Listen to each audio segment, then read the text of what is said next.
and it looked like Chennedy Carter has finally broken her silence about this Caitlin Clark situation. Chennedy Carter just jumped out the window and justified an assault on Caitlin Clark. It was supposed to be just another regular season WNBA game, the Chicago Sky versus the Indiana Fever. But what unfolded on that court would set social media ablaze and leave a permanent mark on Chennedy Carter's career. Just moments after sinking a mid-range jumper, Carter did something that stunned fans, commentators, and even seasoned players. Instead of retreating to defend, she veered sharply across the hardwood with a deliberate purpose, to collide with the league's new golden girl, Caitlin Clark. There was no basketball play in motion, no reason for contact, just a cold, hard shoulder check that sent Clark sprawling to the floor. Can you break down that situation that happened? Yeah. So, in basketball a little bit, there's things called talking, what you like to call smack or whatever everybody likes to call it. Yeah. Plays before things are said, you know, that's a part of basketball. Replays of the incident exploded online. Frame-by-frame analysis showed Carter looking straight at Clark, mouthing something, then barreling into her without hesitation. This wasn't a tangle under the basket or a scramble for possession. This was personal, calculated. The referees initially labeled it a common foul, but after reviewing the footage, it was quickly upgraded to a flagrant. For viewers, there was no debate. This wasn't about basketball, it was about sending a message, and the message landed with brutal clarity. Carter had crossed a line that no one could ignore. So we know Chennedy Carter has always been kind of up against the fence when speaking about this Caitlin Clark situation. We remember when she first got asked about this during a press conference, she stated that she wasn't going to speak on Caitlin Clark. Now we know months later, she still hasn't spoken on the whole situation. That is until today. Yes, Chennedy Carter finally broken her silence about the Caitlin Clark hip check. The moment instantly went viral, igniting debates across sports networks and Twitter feeds alike. Fans were furious, accusing Carter of unsportsmanlike conduct. Others called it an outright assault. The WNBA, which had been riding a wave of growth and public interest thanks in large part to Clark's soaring popularity, suddenly found itself facing an uncomfortable question. What happens when one of your own tries to take out the league's rising star, not through competition, but with aggression? And just as quickly as the hit happened, the narrative shifted. This wasn't just about a foul, it was about who the league chooses to protect and who it's willing to leave behind. And Clark. I mean, that's clearly a foul, which was called. The question is, will they call it unnecessary? Chennedy Carter. If the Caitlin Clark incident was the spark, Chennedy Carter's past was the gasoline. This wasn't the first time her name had come up in conversations about attitude, professionalism, and locker room tension. Back in 2021, while playing for the Atlanta Dream, Carter was suspended indefinitely. The reason? Conduct deemed detrimental to the team. Reports emerged of a heated argument that spiraled out of control, and Carter found herself on the outside looking in, not for her skills, but for her behavior.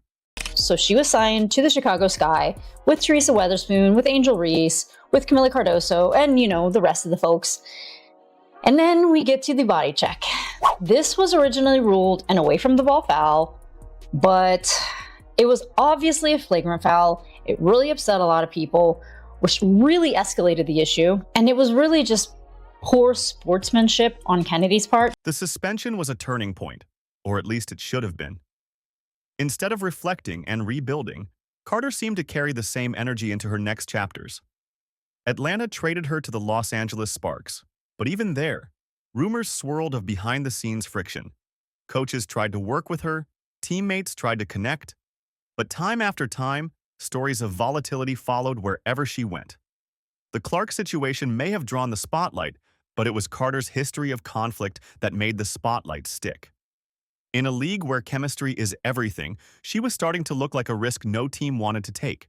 It's one thing pushing Caitlin Clark, and it's another thing blindsiding her. Like, I don't think there's no justification for that. Like, to be honest, we can be honest here. Timing is everything, and for Chennedy Carter, her actions couldn't have come at a worse moment. The WNBA is booming. Viewership is shattering records. Corporate sponsors are jumping on board, and media coverage is finally treating the league with the seriousness it deserves. At the center of that momentum, Caitlin Clark. The rookie phenom is more than just a scorer. She's a brand builder, a ratings magnet, and the future face of the league. Now, what little girl wants to grow up and play in a league where you're targeted like that? How do you sit here and profess and demand that everyone take women's sports seriously when you can't even take it seriously enough to not act like a junior high queen on the court? It's stupid. That's so dumb. It looks like a soap opera. In that context, Carter's hit wasn't just a bad look, it was a PR disaster. The WNBA has made it clear that it wants to grow, to be respected, and to be seen as a legitimate force in sports. That means protecting its stars, encouraging professionalism, and promoting an image of unity and excellence. Carter's shoulder check did the exact opposite. It turned the narrative from growth and excitement into chaos and controversy. And in a league that can't afford the drama, Carter became the exact type of headline no one wanted. Atlanta Dream did suspend her in the middle of the sophomore season, basically saying she was a detriment to the team and the team culture. So then the Atlanta Dream decided to trade her to the Sparks, the Los Angeles Sparks. The league doesn't need villains right now. It needs ambassadors. And no matter how good she is with the ball in her hands, Carter's image has been tainted by her inability to read the moment, to understand that this isn't the era of grudges and unchecked aggression. It's the era of building something bigger, and there's no place for anyone who doesn't get that. This is what she said to the media. Kind of on the play before bumping in with Caitlin, it seemed like she turned to you a little bit after the fever I score. didn't answer no Caitlin Clark questions. Did she say anything to you? I don't know what she said. What'd you say to her? I didn't say anything. Months went by. Carter stayed silent. No statements, no apologies, nothing. And just when it seemed like she might be fading from the conversation entirely, she broke the silence. And somehow made everything worse. In a live stream interview with streamer Neon, Carter finally addressed the incident. But instead of owning up, she deflected. Instead of clarity, she gave contradictions. I said Chennedy Carter wasn't going to make a WNBA roster. And as it sit, April 20th, training camps start for teams in 7 days. Training camp for a majority of the WNBA start April the 27th. Chennedy Carter is not on any WNBA roster. Want to know why? Because it's Chennedy Carter's fault she's not on any WNBA rosters. She described the hit as a little tap, something casual, even playful. She claimed it was all part of the game. Smack talk, I'm here, energy, nothing more. But the footage said otherwise. What fans saw wasn't a tap. It was a targeted blow, a hard check, an act of aggression with no connection to the play. Her words clashed violently with reality, and the internet noticed. Instead of repairing her image, she poured gasoline on the fire, painting herself as misunderstood rather than accountable. I think a play before, maybe I was elbowed. Okay, that happens. Think the next play down, maybe something was said. And then maybe there was like a little clip of somebody like yelling in my face. And then we go down the court. Then I hit like a little bucket, you feel me? Come down, hit like a little nice little mid-range pull up.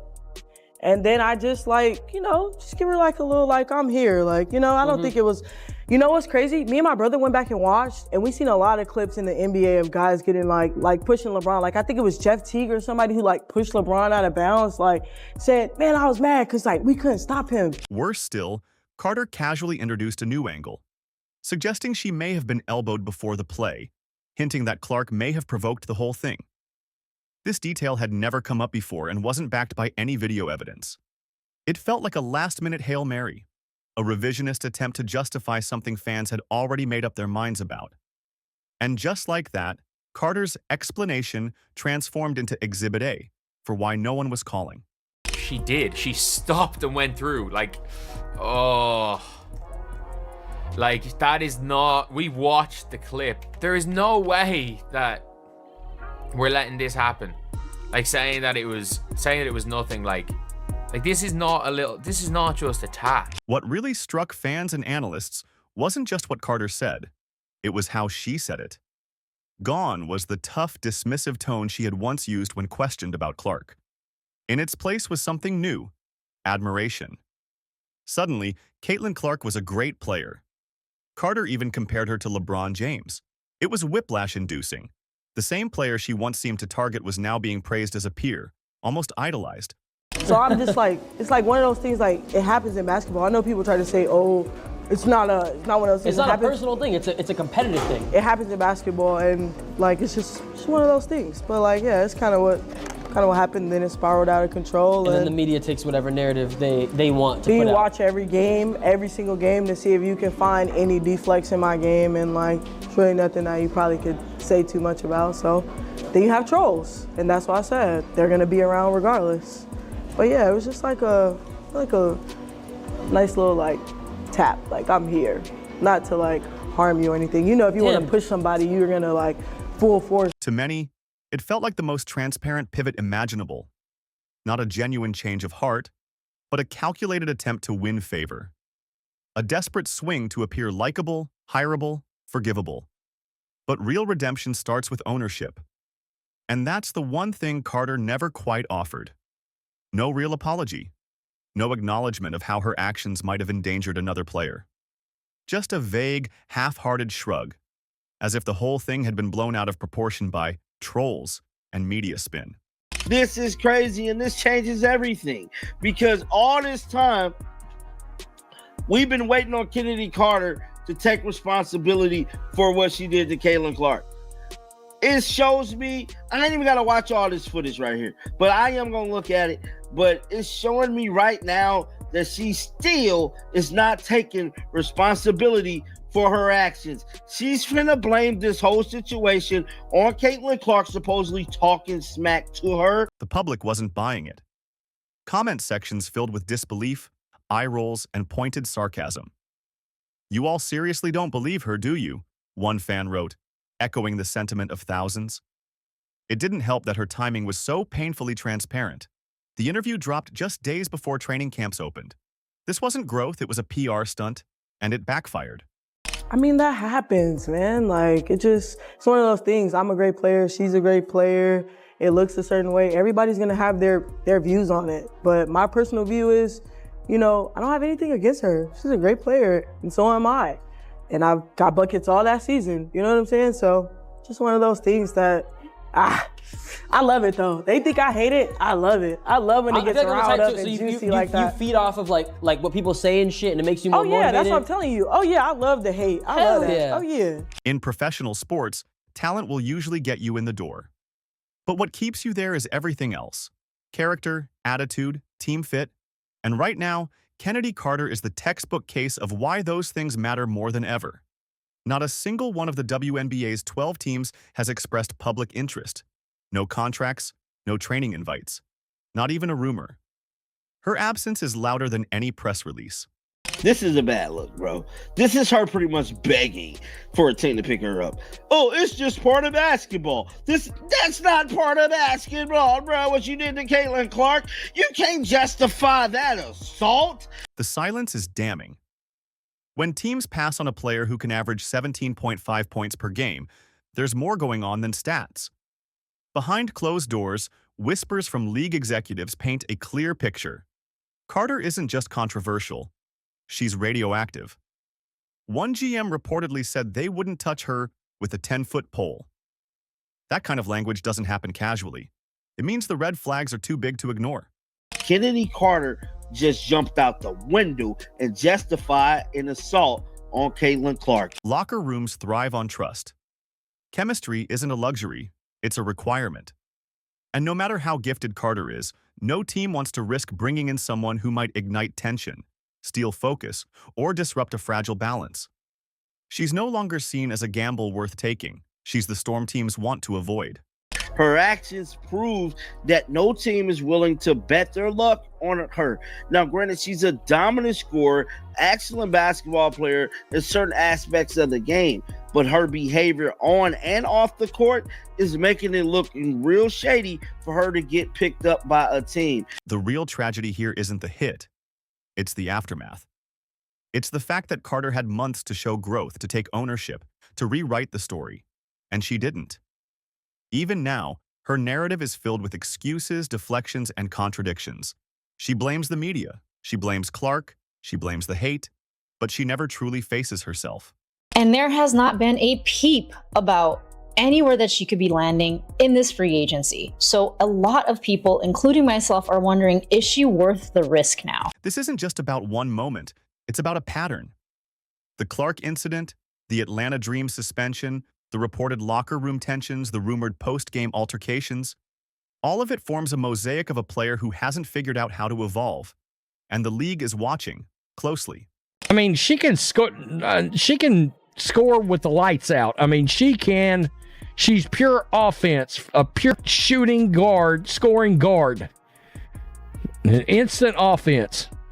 But if you're a team, do you really want her on the team? I wouldn't. While other players with past mistakes have returned, they did so with humility and self-awareness. They acknowledged their missteps and put in the work to earn back trust. Carter, on the other hand, seems more focused on controlling the narrative than correcting it. And in a league moving faster and farther than ever, that might be the final mistake that costs her everything. I mean, good luck. Good luck. I don't know who's going to take her. I don't know what teams are going to take her. No, I don't think she's going to the Indiana Fever. I mean, yeah, bring her in after what happened. I don't think so. This is unprecedented. A pure scorer, a bucket machine, sitting on the sidelines with no offers, no buzz, no future in sight. Even her former team, the Chicago Sky, chose not to offer her a qualifying contract. They let her walk for nothing. In a league that treasures offensive firepower, that's a move that speaks volumes. It's be a part of this team, and then ensues an altercation between the two where Chennedy Carter was sent to the locker room mid-game, of which afterwards, after the game, this is what has been reported. I guess Chennedy Carter wanted to fight Courtney Williams, like physically fight Courtney Williams, who backed away from this and was like, no way. So there was no actual physical altercation that happened. It's not just one team turning away, it's all of them. Quietly, unanimously, decisively, they've made their call. And that call says that image, professionalism, and accountability now matter more than raw talent. That the WNBA is entering a new era, and there's no room for players who won't grow with it. To an extent, like you can criticize, especially on the court, when somebody 100% cheap shots your favorite player. Like, there's a level of going at it. We all know with Kennedy Carter, it went way too far. Like, we can be honest here, it did go way too far with Kennedy. So now, the question shifts. Not will Chennedy Carter get signed, but will anyone take the risk? And as camps open and rosters finalize, her silence is no longer the headline.